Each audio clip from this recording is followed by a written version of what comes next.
welcome everybody. The next presentation that we're going to talk about is ketamine and ketamine, more specifically ketamine-assisted psychotherapy. My name is Melissa Ferrell, and I'm a family and psychiatric mental health nurse practitioner, and I've been working collaboratively with the Arizona Relationship since about 2018. We've been kind of working together, trying to develop some protocols with integrating more of the ketamine with the therapeutic piece. And this is Shannon Barousse. If you want to introduce yourself. Can you hear? My name is Shannon Barousse, and I'm a licensed marriage and family therapist. I'm one of the therapists that does the psychotherapy-assisted portion of the ketamine-assisted psychotherapy.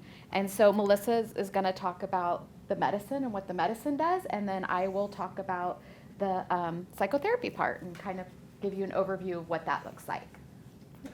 All right. Well, the first question the topic I wanted to address is, what is ketamine? There's a lot of misconceptions out there because originally, ketamine's been around since the 1960s. And when it first came out, it was used a lot in veterinary medicine. So a lot of times one of the questions I get is, isn't that a horse tranquilizer? Yes, it was back in the day. I don't think it's used so much for that anymore, but it's used pretty regularly in humans as an anesthetic and an analgesic. So unfortunately, one of the other challenges that we get with using ketamine the way that we're using it today is that it's also used as a party drug. So it does have kind of a bad reputation in high doses there as a kind of a psychedelic in the party scene.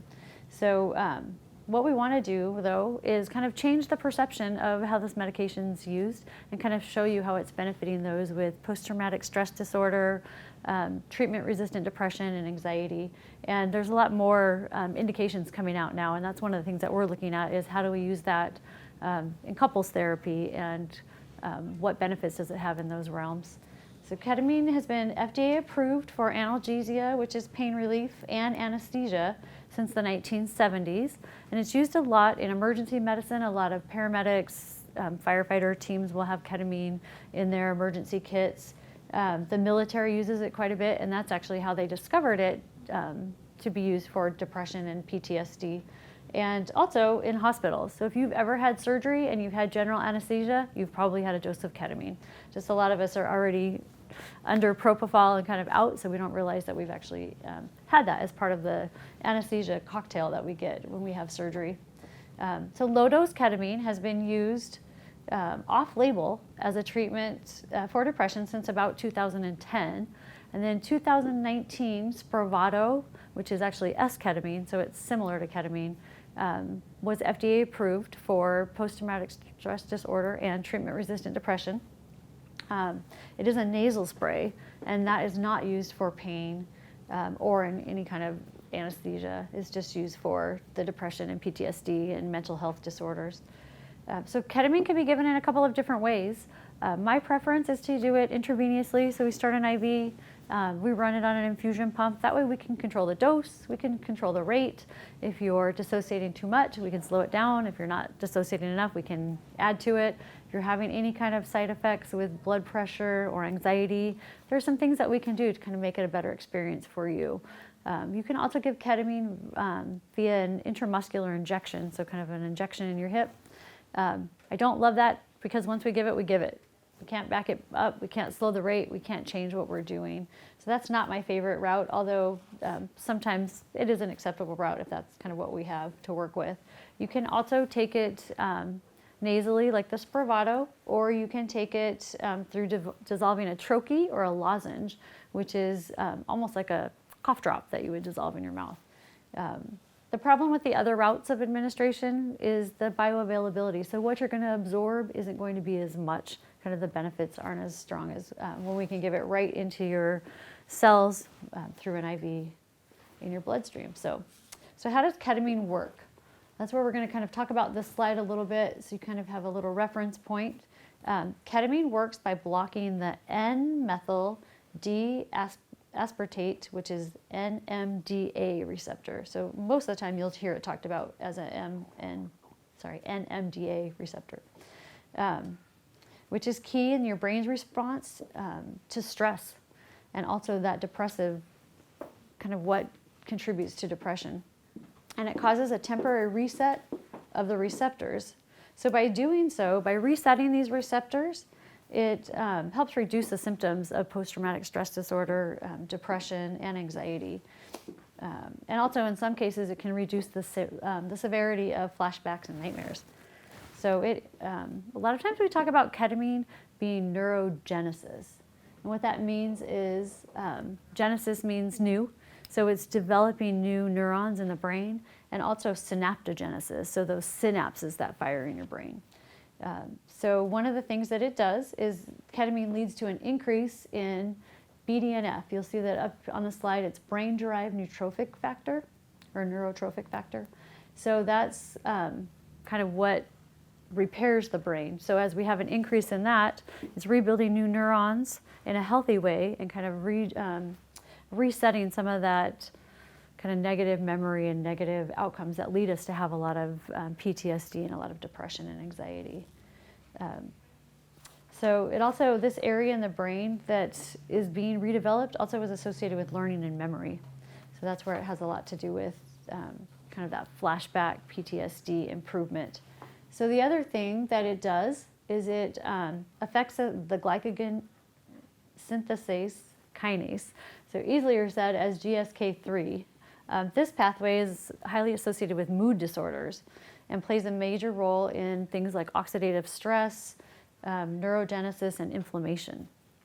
So in more simple terms, the upregulation or increase in BDNF and the GSK3 is what leads to the improvement of and the antidepressant effect of ketamine. So it works pretty rapidly to get an antidepressant effect. So this is kind of, this graph is kind of showing treatment one, you get an immediate improvement in that depressive mood.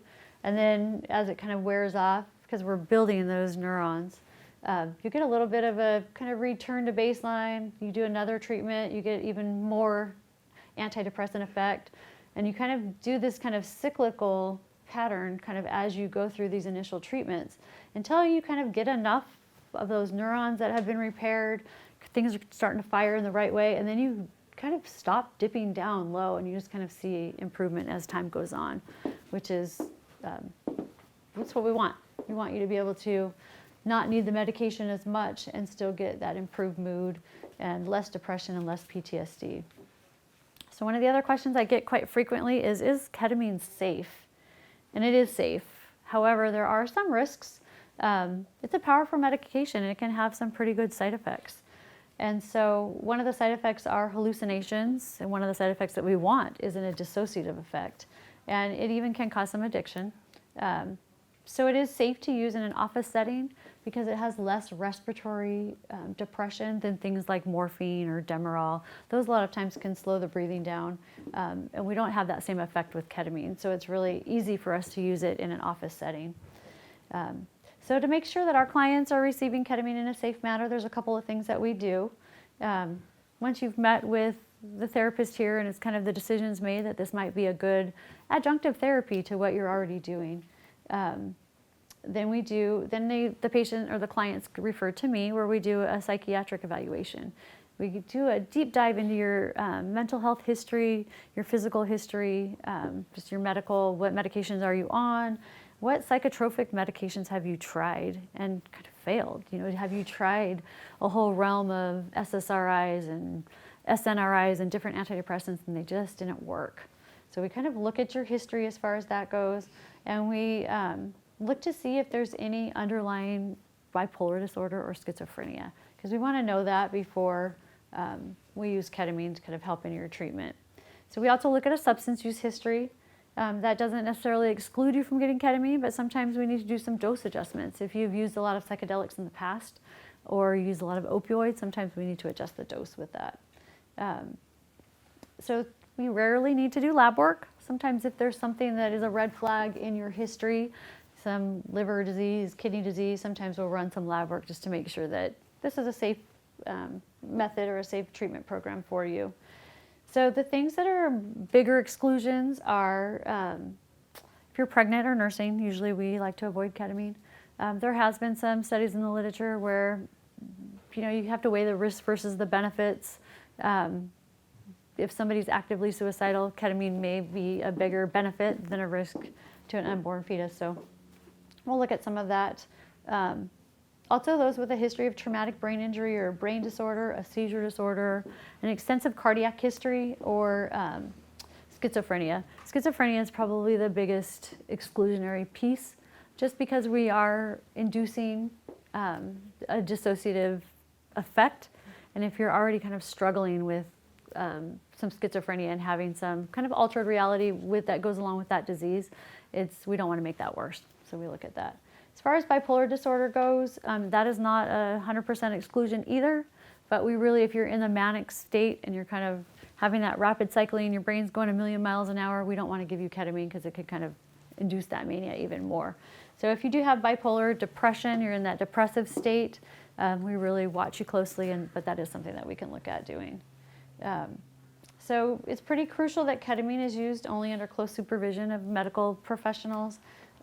During your ketamine treatment with our collaborative team here, we watch your heart rate, your blood pressure, your respiratory rate, oxygen saturation, your level of consciousness through the whole treatment, just to make sure that you're being safe.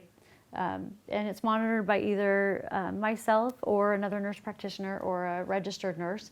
And all of us are advanced cardiac life support certified, so we all have ACLS. So that way we know what to do if things go south. We're using a really low dose, so the likelihood that anything would really happen is pretty rare anyway. So what are the common side effects? That's another question I get. What's going to happen when I do ketamine? What am I going to experience? It can cause that dissociative effect, and actually we titrate the dosing so that you do get a little bit of dissociative effect.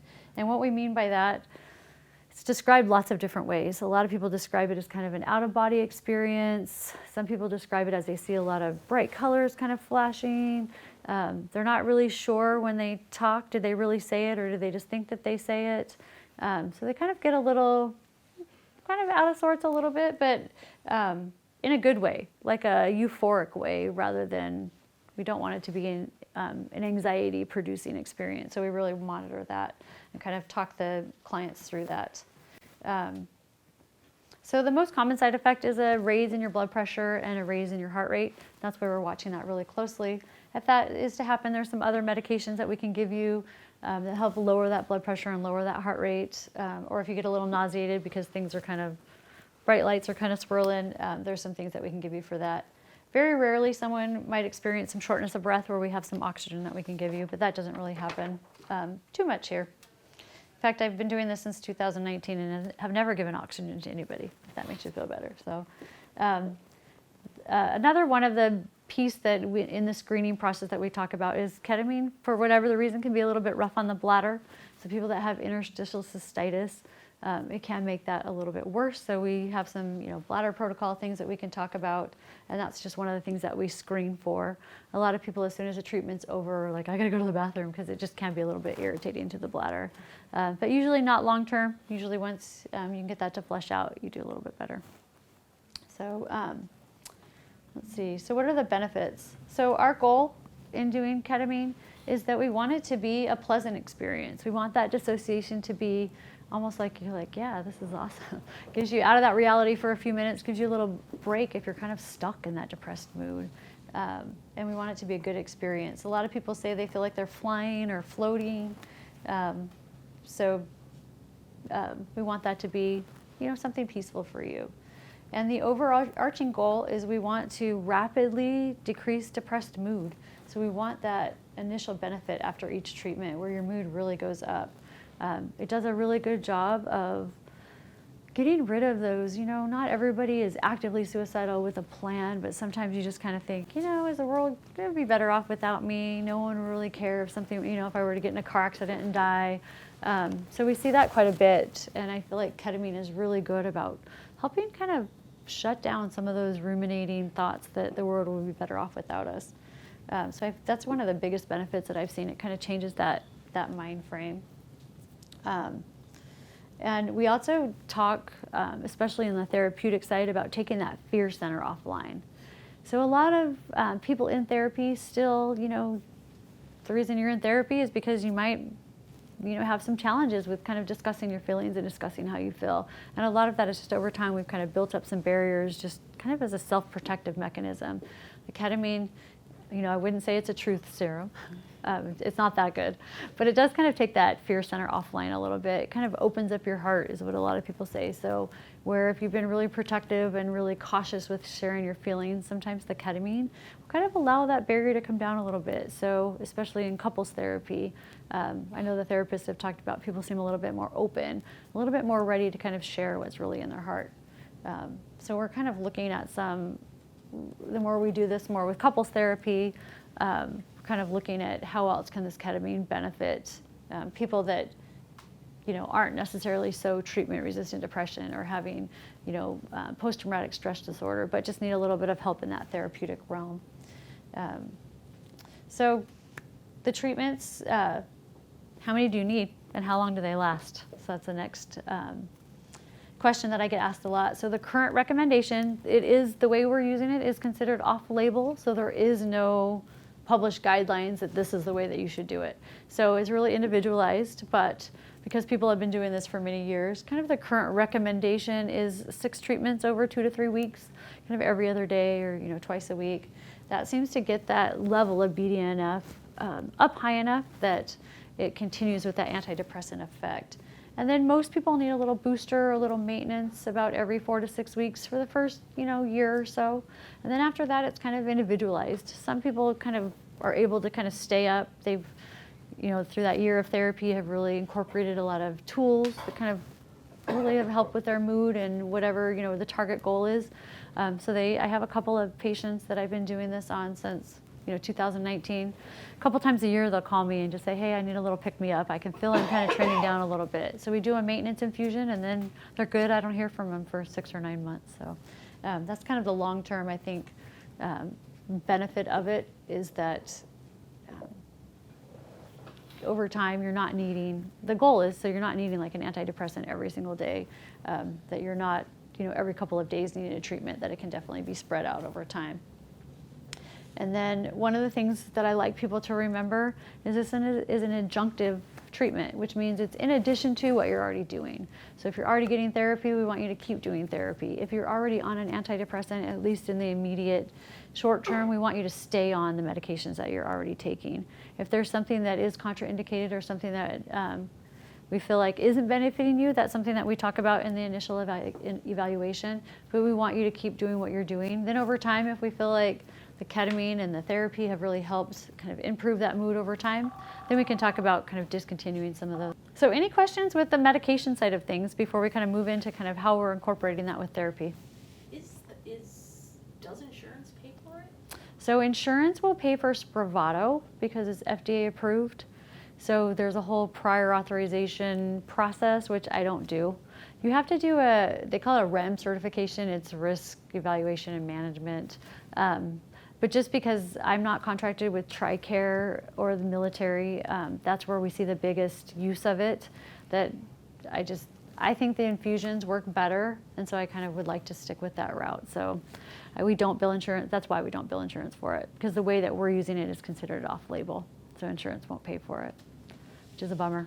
And each treatment, how long does it last as far as the actual appointment? Appointment, about an hour, because the infusion we run for 40 minutes. So by the time we get you in there, get you set up, start the IV, hook everything up, run the infusion, we let the blood pressure kind of come back down to normal afterwards, because almost everybody will have a little bit of an increase. So it'll decrease back down to your baseline. But usually if we're doing therapy with it, it's usually a 2-hour appointment, isn't it? Okay. So usually we'll run the infusion while she's doing some therapy, and then they'll continue with processing afterwards. And that's what Shannon's going to talk about right now, is kind of how she works with the clients and getting them ready and uses the therapy while the ketamine's running. And there is, just to let you guys know, there is a really cool book. It's called Ketamine Infusions, A Patient's Guide. There's actually a second edition out on Amazon. I think it's green. But if people have more questions about it, this is good. It kind of answers a lot of the same things that I just talked about and kind of discusses your experience with ketamine. So it's a good little guide for people to have that are interested in doing ketamine. Okay, so I'm going to talk about the therapy portion of ketamine and how we start. If you are a new client, to us, I mean, you haven't been working with a therapist here, you're just, off the street and decided this might be something that's going to benefit you, we're going to meet 4 to 6 times prior to ketamine even starting. And in those sessions, what we are doing is, discussing what kind of things have gone on in your life, what are the things that you want to work on, talking about intentions for the ketamine sessions. During our ketamine sessions, there's 2 kind of different ones. There's the psychoanalytic, and that's when your dose is a little bit lower. Here you're able to talk a little bit more, you're a little bit more open to things, like how Melissa had discussed, that fear sensor is offline. When the dosage goes a little bit higher, you tend to have what's more of the psychedelic experience, and those tend to be more internal. There's not as much talking typically with the clients during those ones, and a lot of times that's that inner healing that goes on. During those sessions, I'm still there in the room. So every session I'm in the room with the client, and we're either processing the stuff that we had talked about, or during those kind of more internal times, some people prefer that, I do a guided meditation. Some people choose to listen to a playlist. Some people just choose for it to be quiet, and then I'm there once the medication starts to kind of, fade off, because once your infusion is done, depending on how quickly you metabolize it, is kind of how quickly you're, feeling back to normal. We spend the rest of the session discussing things, helping to make connections, talking about resourcing, talking about, how we want things to look at like out in our lives, because we can't go around being on ketamine all the time. So those are typically what the sessions look like. After those 6 infusions, we like to have, we would love to have continued therapy with you. But if that's not, we do want to do another 3 to 4 to really help with that integration. Ketamine's great, but it's not a silver bullet. It doesn't fix everything. And sometimes we all do like things to be fixed quickly and to just take one thing and be done with it. Unfortunately, that's not what ketamine is. And so it's continuing to use that time, to use the medicine sessions to, hey, how are we going to have this look in our life? Some of the, the amazing things that it does, Melissa spoke about the neuroplasticity. So there's, I think it's 2 times that our brains go through a real, kind of push with neuroplasticity. When you think about when toddlers, right? Your brain's growing a lot, they're learning a lot of things. It's great. I think it happens again in teenagehood, or when they're teenagers. Yeah. I don't know if teenagehood's it's now a word. It is now. Adolescence. There we go.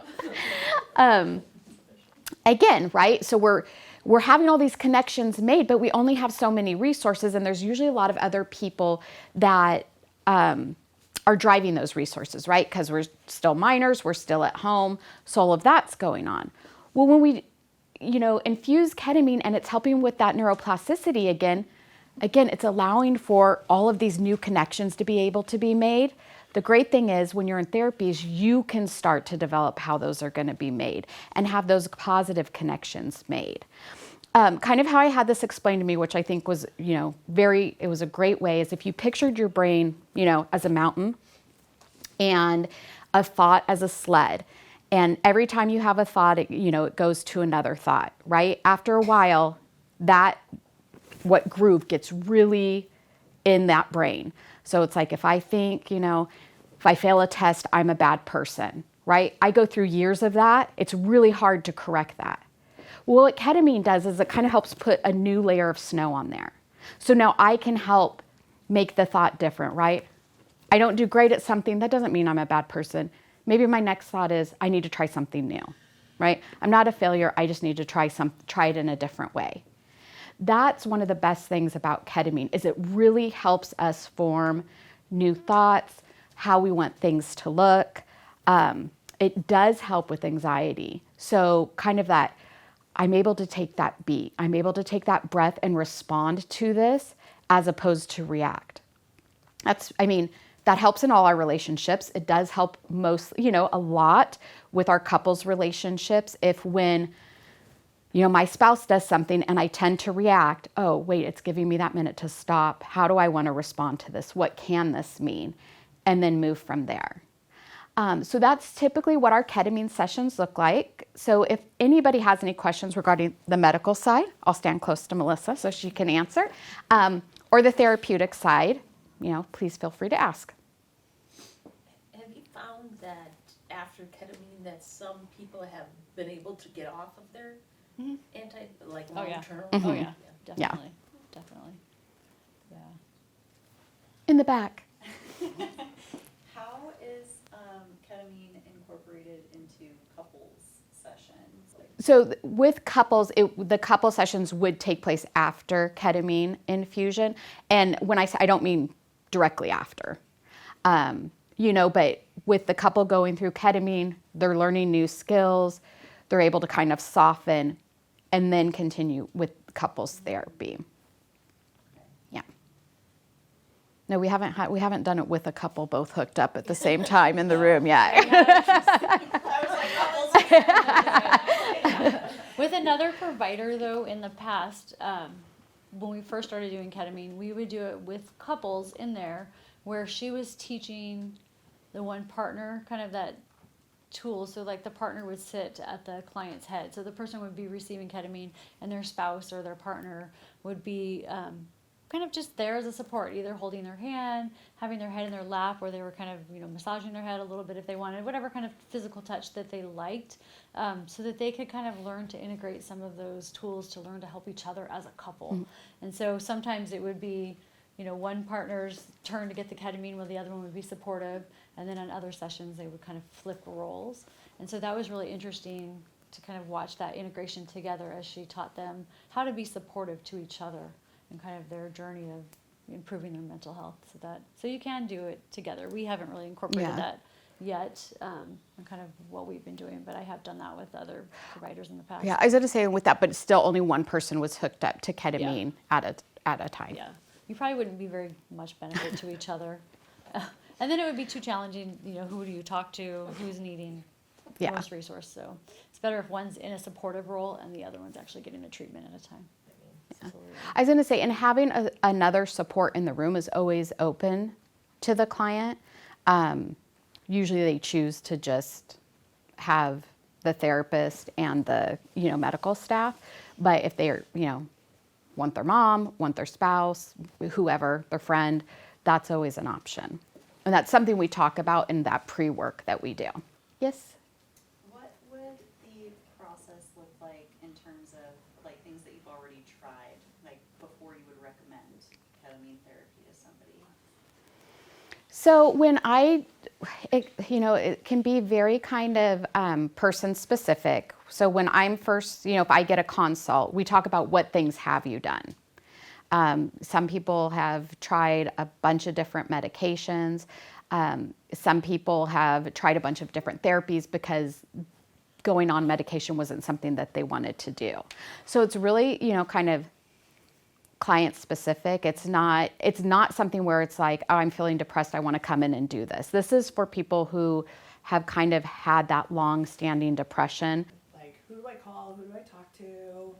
So we have a number, correct, on the website to where you call and you can schedule a consult with Natasha or I.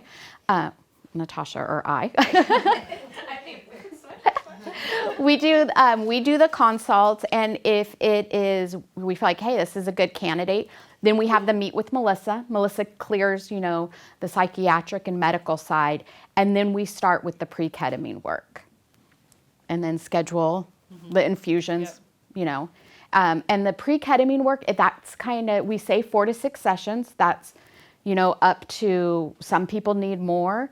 And how quickly it's done is kind of up to the person's schedule and the therapist's schedule. Yeah, and how far in advance do you schedule that? I mean, let's say somebody were to call today, you're probably looking at a month or 2 out. For the actual infusion? For the actual infusions, mm-hmm. Yeah. The ketamine work part, that's kind of reliant on their availability and the therapist's availability. Usually that, you're not looking at a month out for that, but Got it. yeah. When you, the session, you have to have someone to drive you home that day? Oh, yes. Yeah, I was going to say, thank you for bringing that up. Yes, you do have to have a driver home. After you do your first ketamine session, you will understand why you should not be behind the wheel of a car. But yeah, I mean, we have some people who drive themselves here, leave the car here, somebody picks them up, and then they go home and come pick up their car later. And it is a commitment because it's 2 times a week for 3 weeks. But it too, right? You're making a commitment to take care of yourself during that time. You can't work, or we say not to work. That day. Don't make any good decisions that day. Yeah. Don't buy a house. Don't sell a business. Don't co-sign a loan. Yeah. None of that. It's kind of like if you were to go Have knee have surgery, knee or surgery, yeah. like like an outpatient procedure where you're not really like in pain or sleeping, but you're just not as focused as you would be otherwise. The next day, most people wake up and that's usually their best day. They wake up and they're like, I feel really good. Like, I got this. And they can drive, they can go to work, they can do whatever they want that next day. Usually they feel really good. Do Yeah. sometimes clients have bad days? Like, Absolutely. Yeah, and I think Melissa had touched on this. After a couple infusions, it's not uncommon to take a dip. And sometimes people are like, well, is the ketamine not working? The ketamine works. There's nothing you can do to make the ketamine not work. And with that, we do, there is, we let you know, hey, it's possible to have a dip, but the dip isn't as low as usually as when you came in to begin with. And so, but it's just like, hey, and then it's a little bit of a dip. You learn, okay, I can start moving on from this. And then it continues to build from there. That usually happens between the 3rd and 4th session, but that's not when it happens for everybody. Right. And the good thing about that is what I found, even though they might have a dip, they know, like, they've had 2 or 3 infusions before, they know that they're going to get improvement. They know that kind of the day after every infusion, they've really, like, had some weight lifted. And so even though they might, and unfortunately, just because of schedules and we can't work every day, and it's usually over the weekend, because we will have done 2, and then it's a longer period of time before their next infusion. I see that's when they kind of usually dip the most, because it's kind of more days in between treatment typically.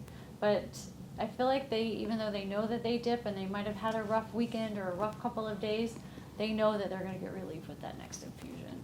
So it also gives them a little bit of hope that even though they had a rough couple of days, there's a light at the end of the tunnel. Whereas before, when they kind of had bad days, they couldn't really see that light. They kind of got stuck in that ruminating, this is all I have. They don't really have those other resources to pull from. So. I have a quick question. So does the ketamine interfere with any medications? Not really. Like, it's pretty safe. There is a couple, So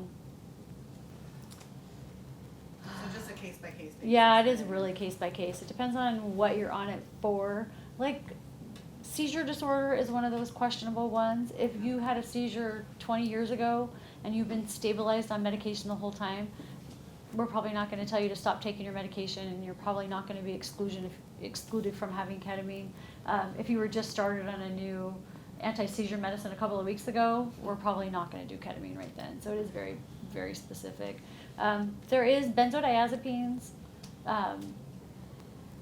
marijuana, some of those, kind of the day of the treatment, any kind of stimulants. We usually, if you're on ADHD medication, like a Adderall or Vyvanse, we usually have you hold that. If you take a Xanax to sleep at night, or throughout the day because of anxiety, we like you to hold that. If you're someone that uses a lot of cannabis, we'd rather you not do it on the day that we do ketamine, just because you're not going to get as big of a bang for your buck. The way that the ketamine is working in your brain, it's hitting a lot of those same receptors as those medications, so then you're fighting in the brain for the ketamine to hit those same receptors. And then if you're going to do the treatment, we want you to get a good benefit from it. So there are some, usually you don't have to come off of medications altogether, but we might have you hold things that day. So, yeah. Any more questions? Okay. Great. Thank you. Thank you very much.